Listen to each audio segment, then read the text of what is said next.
하나님의 말씀은 누가복음 14장 25절에서 35절까지 말씀입니다. 수많은 무리가 함께 갈새 예수께서 돌이키사 이르시되 무릇 내게 오는 자가 자기 부모와 처자와 형제와 자매와 더욱이 자기 목숨까지 미워하지 아니하면 능히 내 제자가 되지 못하고 누구든지 자기 십자가를 지고 나를 따르지 않는 자도 능히 내 제자가 되지 못하리라. 너희 중에 누가 망대를 세우고자 할진대 자기의 가진 것이 준공하기까지에 족할는지 먼저 앉아 그 비용을 계산하지 아니하겠느냐.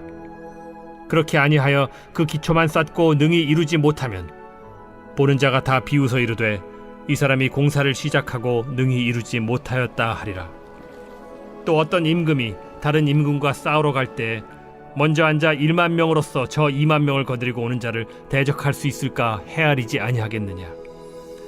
만일 못할 터이면 그가 아직 멀리 있을 때 사신을 보내어 화친을 청할지니라.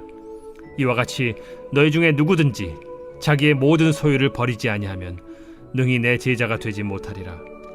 소금이 좋은 것이나 소금도 만일 그 맛을 잃으면 무엇으로 짜게 하리요. 땅에도 거름에도 쓸데없어 내버리느니라.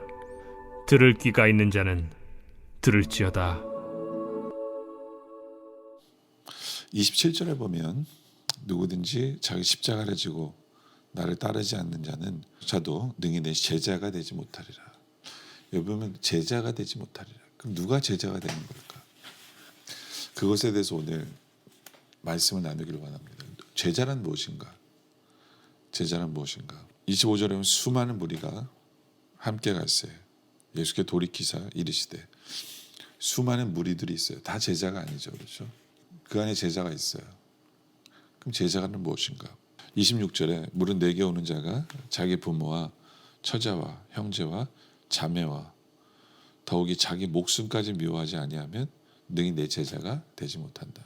그러니까 여기 한 가지 제자가 무엇인가? 어떻게 보면 자기 부모를 미워해야 되고 처자, 형제와 자매를 미워해야 된다. 그리고 나를 미워해야 된다라고 우리가 이제 이 구절을 해석할 수 있는데요. 이 구절을 제대로 해석한다면 덜 사랑하면이에요. 그러니까 예수님께서 이 말씀을 하신 것은 우선순위를 얘기하시는 거예요. 우선순위를. 그러니까 한마디로 말하면 그 어느 것보다도 예수님을 가장 사랑하는 사람이 제자다라는 거예요. 내 식구보다도 나보다도 예수님을 가장 사랑하는 사람, 그것이 제자다. 우리가 우리 삶을 생각해 보기를 원합니다. 우리의 생각과 마음을 생각해 보기를. 나의 가장 큰 사랑은 누구입니까? 많은 사람에게서 돈이에요. 많은 사람은 내 식구, 내 자녀일 수 있어요. 그런 상황 속에서 우리 스스로에게 질문해 봐야 돼요. 난 그것보다 나는 예수님을 사랑합니다. 다른 무엇보다 나는 예수님을 사랑합니다. 라고 말할 수 있는지. 그것이 제자다. 근데 예수님을 제대로 사랑하면 나머지는 제대로 온전히 사랑할 수가 있어요. 예수님 없이 내가 사랑하잖아요. 그럼 집착이 될 수 있어요.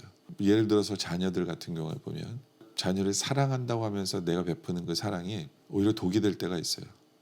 독이 될 때가. 왜냐하면 그 자녀들이 부담을 가질 수 있게 되고 우리 부모님이 나에게 너무 집착해라고도 할 수 있어요. 그러나 우리가 하나님을, 예수님을 우선적으로 사랑하고 예수님 안에서 자녀를 사랑하잖아요. 그러면 그게 제대로 사랑할 수 있어요. 뭐냐면 주님을 사랑하기 때문에 그 사랑 안에서 자녀를 사랑하다 보니까 주님께 주시는 말씀으로 자녀를 사랑하게 되는 거죠. 그러니까 주님 뜻 안에서 사랑하다 보니까 이 사랑이 더 온전해지는 거예요. 온전해지는 거죠. 하여튼 중요한 것은 주님을 최고로 사랑하고 있는지, 이 질문을 우리 스스로가 던져봐야 돼요. 주님을 사랑하면 27절에 보면 누구든지 자기 십자가를 지고 나를 따르지 않는 자도 능히 내 제자가 되지 못하리라. 자기 십자가를 지고 주님을 쫓는 거거든요. 그러니까 주님을 사랑하는 사람은 주님 걸어가신 길을 걷게 돼요. 그리고 주님을 사랑하는 자는 하나님의 뜻을 쫓아가죠. 여러분들 이 십자가라는 말이 뭘까요? 십자가라는 분들, 예수님에게서 십자가는 우리는 딱 그 십자가 보이죠, 그렇죠? 우리를 위해 지신 십자가. 근데 우리에게 있어서의 십자가는 뭐냐? 가장 쉽게 표현하자면 우리 예수님이 지신 그 십자가는 하나님의 뜻이었어요. 뜻에서 그 십자가에 지신 거거든요. 고난의 길이지만 우리도 마찬가지예요. 우리에게서 십자가는 뭐냐면 바로 하나님의 뜻에 순종하는 것. 그것이 고난의 길일지라도 그 십자가예요. 그러니까 우리가 늘 생각해 봐야 돼요. 내가 내 십자가를 지고 주님을 쫓아야 되는데 내 십자가가 뭔가? 그건 하나님의 뜻이거든요. 나를 향한 하나님의 뜻이 뭔가에 대한 고민이 항상 있어야 돼요. 그래야 내 십자가를 지고 주님을 쫓겠죠. 그것이 주님의 제자다. 그 주님의 제자가 되기 위해서는 먼저 하나님의 뜻을 알아야 돼요. 그리고 그 하나님의 뜻이 고난의 길일지라도 내가 원하는 길은 아닐지라도 주님의 뜻이면 내가 그 길에 순종하고 나아간다면 나는 내 십자가를 지고 주님을 따르는 길이 되어진다라는 거예요. 각자가 다 다른 십자가를 가지고 있다는 거죠. 내가 져야 될 십자가가 뭔가 깨닫는 우리들이 되어지길 원합니다. 나를 향한 하나님의 뜻이 뭔가를 깨달아 알아야 되겠다. 그리고 그것을 알아서 그것이 고난의 길이고 힘든 일일지라도 우리가 주님을 사랑하기 때문에 그 십자가를 지고 따라가는 그런 제자의 모습으로 살아가야 된다라는 거예요. 그러면서 28절에 너희 중에 누가 망대를 세우고자 할진대 자기의 가진 것이 중공하기까지 족할는지 먼저 앉아 그 비용을 계산하지 아니하겠느냐. 그렇죠. 뭘 건축하려면 건축하기 전에 돈 계산을 먼저 하죠. 근데 만약에 그걸 잘못 계산하면 어떻게 돼요? 29절 그렇지 아니하여 그 기초만 쌓고 능히 이루지 못하면 보는 자가 다 비울이세요. 잘못 계산하면 나중에 돈이 없어가지고 짓지 못하니까 사람들이 웃음거리가 되는 거죠. 그 건물이. 그렇죠? 그래서 30절에 이르되 이 사람이 공사를 시작하고 능히 이루지 못하였다 하리라. 그러니까 잘 따져봐야 된다는 거예요. 이게 무슨 얘기냐면 주님의 제자가 되는 그 길을 우리가 걸어갈 때 뭐 무조건 믿습니다 하고 따라가는 게 아니에요. 내가 그 주님께서 원하시는 그 일이 뭔지 헤아려야 되고요. 주님의 뜻을 먼저 알아야 되고요. 그리고 주님의 뜻을 알았다면 내가 어떻게 그 길을 갈 것인가에 대한 모든 이런 헤아림이 있어야 돼요. 플랜이 있어야 되는 거예요. 그러기 위해서 기도하고 그러기 위해서도 말씀 보고 준비하고 바로 그러한 모든 절차를 무시하지 않는 게 제자예요. 무조건 믿습니다 하고 그냥 덤벼드는 게 아니라 주님의 뜻을 알았다면 우리의 상황과 시간과 이런 모든 것을 다 점검하면서 기도하면서 말씀 보면서 주님의 뜻을 이루기 위해서 십자가 지기 위해서 그게 바로 제자다라는 거거든요. 31절에 또 같은 얘기를 해요. 또 어떤 임금이 다른 임금과 싸우러 갈 때 먼저 앉아 1만 명으로서 저 2만 명을 거느리고 오는 자를 대적할 수 있을까 헤아리지 않겠느냐. 그렇잖아요. 전쟁하기 전에 이길 수 있는지를 헤아려보죠. 근데 안 되겠다 하면 어떻게 해요? 32절에 만일 못할 터이면 그가 아직 멀리 있을 때 사신을 보내 화친을 청하겠죠. 이게 지혜로운 거잖아요. 따져보는 거예요. 주님의 뜻이 이렇게 있는데 내가 어떻게 그 뜻을 이룰 것인가. 고난의 길인데 내가 정말 할 수 있을까? 할 수 없다면 내가 하나님 앞에 기도해야 되고 이렇게 따져보면서 그 주님의 뜻을 목적을 이루기 위해서 그 과정을 걸어가는 것. 그것이 제자다라는 것을 설명하는 거죠. 그래서 33절에 이어가신 너희 중에 누구든지 자기의 모든 소유를 버리지 아니하면 능히 내 제자가 되지 못하리라. 여기 또 제자라는 게 뭔가가 있죠. 제자라는 건 뭐예요? 제자는 능히 내 것을 포기하고 주님을 위해서 사용할 줄 아는 사람이 제자다. 물질이면 물질, 시간이면 시간. 바로 그것을 포기하고 주님을 따라가는 사람이 제자다. 그러니까 아까 말한 주님을 가장 사랑하는 것, 무엇보다 사랑하는 것, 그게 제자다라고도 같은 맥락으로 볼 수 있죠.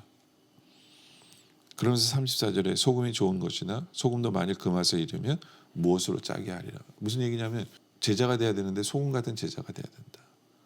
짠맛을 잃으면 안 된다. 그러니까 앞에 맥락을 다 이렇게 한마디로 표현한 거예요.